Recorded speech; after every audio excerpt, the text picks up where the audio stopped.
Di video kali ini, gue akan sharing kira-kira prospek kerja apa sih yang bagus untuk lulusan ilmu komunikasi. Namun sebelum itu, bumper dulu.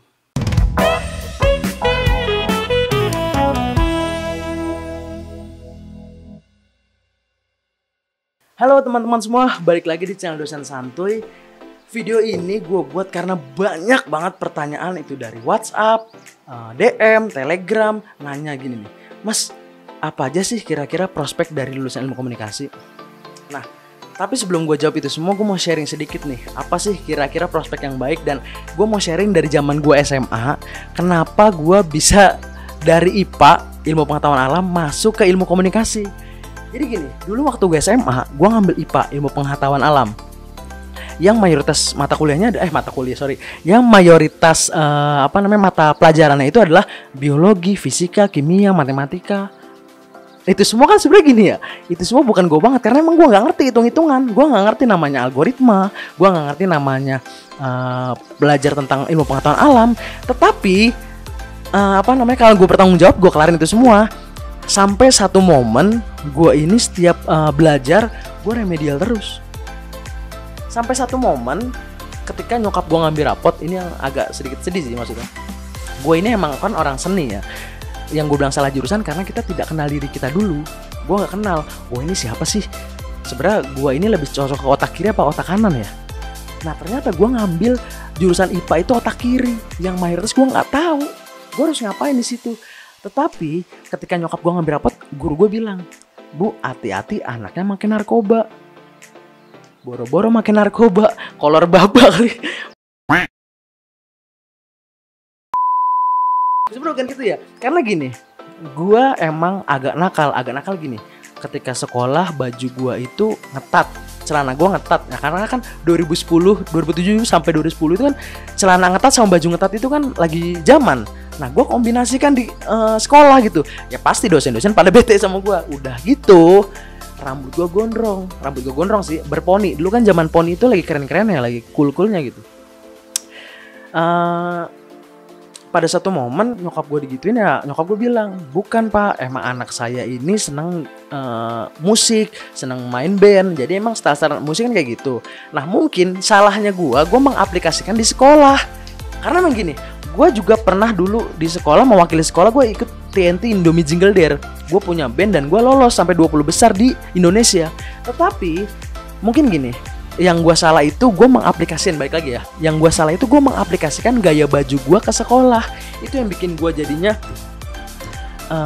salah gitu di mata guru. Nah lambat laun ketika itu sudah lewat, gue mau lulus SMA nih.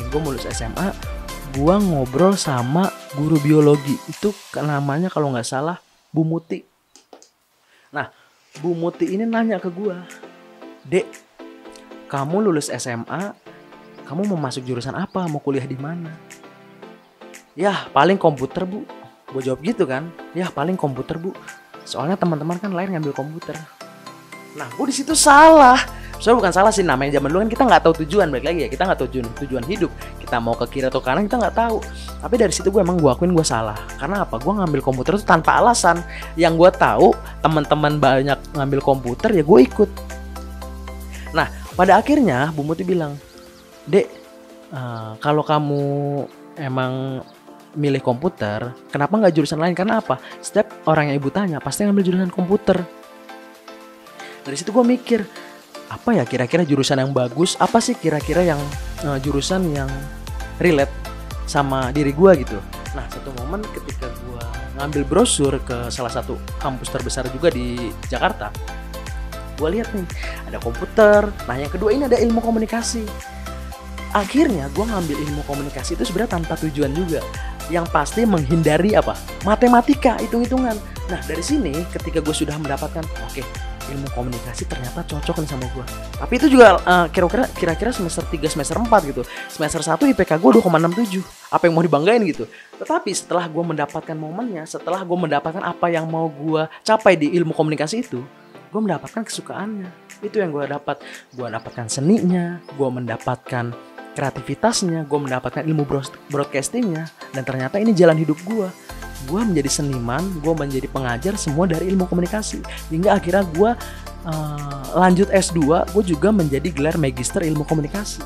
Nah di situ, tetapi kalau kita flashback ke belakang, nggak apa-apa kita salah jalan, nggak apa-apa kita nggak menemukan passion kita dulu. Tetap kalau kalian sudah menemukan passionnya, itu baru yang enak. Gue pun menemukan gue harus lulus ilmu komunikasi itu nggak sembarangan.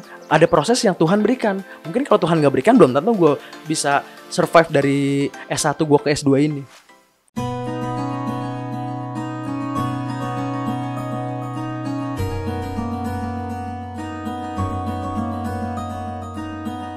Gue ada pertanyaan dari Nadia. Nadia ini dari SMA mana gue lupa. Dia nanya gini, Mas, saya mau nanya, saya adalah lulusan SMK Multimedia. Nah, saya masih bingung nih untuk menentukan jurusan kuliah karena saya sangat tertarik di ilmu komunikasi. Semua itu masih linear dengan jurusan di SMK.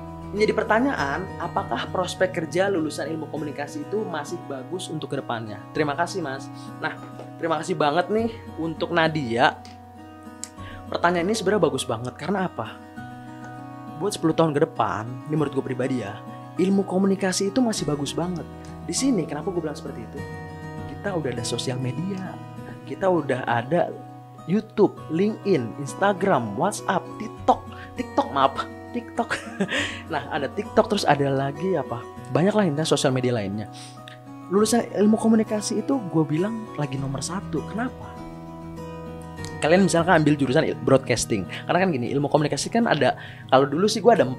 Ada broadcast jurnalis, ada advertising, ada public relation, dan ada desain grafis. Tapi sekarang mungkin udah dipecah-pecah ya. Nah, tapi yang gue lihat, broadcasting ini juga sangat tinggi. Karena apa? YouTube sekarang pakai editor, pakai kameramen. Terus public relation perusahaan juga sangat butuh. Ada lagi marketing komunikasi juga banyak banget itu perusahaan yang butuh untuk marketing komunikasi. Nah, ada satu lagi bidang kerja yang sangat dibutuhkan juga kantor-kantor. Nah, ini juga banyak bidang kerja ini yang jadinya freelance, itu kameramen. Orang kameramen itu rata-rata dia itu jarang yang mau terikat kantor, kecuali dia emang sudah suka dengan kerjaan. Kalau kayak gue nih misalkan, gue nggak bisa jadi kameramen kantoran. Gue bisa gini, oke, ada yang butuh, misalkan ada yang butuh buat wedding, ada yang butuh buat jalan-jalan untuk kameramen, gue bisa kayak gitu. Cuman kalau buat kantoran gue nggak bisa. Nah, itu juga salah satu bidang kerja yang bagus banget. Di sini yang gue mau jelaskan, ada beberapa bidang kerja yang bagus yang udah gue sebutin tadi. Ada editor, ada apa lagi ya? Bentar. Editor, ada kameramen, ada wartawan, reporter, digital marketing, sama satu lagi, konten marketing juga termasuk. Karena apa gue bilang seperti itu? Gue mau cerita sedikit tentang pengalaman gue menjadi editor. Gue pernah menjadi editor itu di MNC Group lah intinya. Salah satu perusahaan TV terbesar di Indonesia. Gue pernah punya pengalaman gini, ada banyak banget pengalaman yang gue dapatkan dari suka dan dukanya. Misalkan gini, sukanya gue gini, kalau kerja di TV itu karyawannya yang pertama asik-asik karena mayoritas anak muda nih ya, karyawan TV. Nah, kemudian pengalaman kedua adalah kita punya portofolio. Misalnya gini, kita jadi editor kan, otomatis editan kita itu bisa kita cantumkan di Instagram kita. Kita punya portofolio. Ketika kita mau melamar kerja tempat lain, portofolio kita udah jelas, kita cantumkan di Instagram. Jadi ketika kalian email atau gimana, tinggal masukkan link Instagram kalian. Di situ menangnya. Terus kemudian kita bisa ketemu artis. Dulu kantor gue sebelahan sama Studio Dasyat. Nah, di studio ini gue sering ketemu almarhum Olga, Raffi Ahmad, Luna Maya. Terus ada dulu suka ketemu Ahmad Dhani di Indonesian Idol kan, Ahmad Dhani, Baby Romeo, Rosa. Nah, itu gue pengalaman enak sih banyak banget. Cuman pengalaman gak enaknya juga ada juga. Gini, pengalaman gak enaknya paling gak enak apa? Deadline, terus revisi. Terus yang paling terakhir tuh ini deh, gue ceritain dulu deh. Kalau deadline misalkan gini, kalian mau tayang misalkan jam 8, video mau tayang jam 8. Nah, ternyata jam 6 itu videonya belum kelar juga. Itu kalau gak dakdikduk, wah, itu deg-degan banget. Ibaratnya lu mau tayang, yang ada nih kita udah ditungguin nih kanan kiri sama Aspro, misal asisten produser. Mas, ini mau naik nih, mau tayang nih, mau cepet lempar ke MCR, misal master control room. Nah, itu tuh yang bikin deg-degan tuh. Tapi Ada lagi misalkan lagi ngedit, ada lagi revisi. Kita kadang udah mepet lagi nih, deadline udah ada, revisi. Bayangin, ini kita mau tayang misalnya jam 8. Nah, setengah 8 tuh masih ada revisi. Wah, itu kembang kempis hidung sumpah. Bayangin, kerja kayak gitu gimana ya? Kayak dikejar-kejar waktu, dikejar-kejar orang. Nah, makanya dari itu ya banyak pokoknya suka dukanya. Ada satu lagi sih, yang paling pahit kalau di TV itu apa? Kerja sip-sipan. Sip-sipan. Bukan apa ya?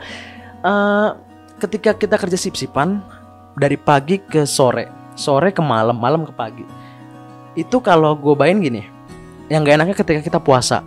Oke, kita masuk malam nih, dari jam 1 sampai jam 9 pagi.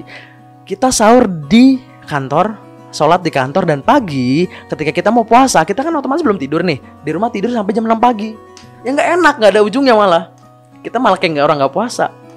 Nah itu maksudnya salah satu pengalaman gua kerja di TV. Dan itu semoga bisa menjadi referensi kalian kerja di TV. Karena gini, bidang kerja kita udah banyak. Ada YouTube, kalian bisa misalnya gini, ada Rans Entertainment, kalian bisa lamar di sana. Ada Andre Taulani TV, bisa buka di sana. Ada Onadio, banyak banget sekarang YouTuber yang butuh kameramen, editor, konten plan, ataupun banyak banget bidang broadcast yang bisa kalian kembangkan. Nah mungkin itu aja yang bisa gua share untuk kalian. Jadi kesimpulannya gini, kalau kalian mau jadi lulusan ilmu komunikasi yang baik, kalian harus tahu dulu sukanya di mana. Apakah kalian suka dengan editor, apakah kalian suka dengan kameramen, apa kalian suka dengan reporter, wartawan, digital marketing, apa aja bisa. Cuman kalian harus tahu sukanya dulu, kemudian asah skillnya, dan terakhir apa? Portofolio diperbanyak. Kenapa? Ketika kalian sudah terjun di dunia ilmu komunikasi, kalian bakal berhubungan dengan portofolio. Ya teman-teman semua, itu adalah prospek kerja lulusan ilmu komunikasi versi gua. Mungkin teman-teman mau menambahkan, silahkan tulis di kolom komentar. Nah jangan lupa like, komen, subscribe, dan satu lagi aktifkan loncengnya.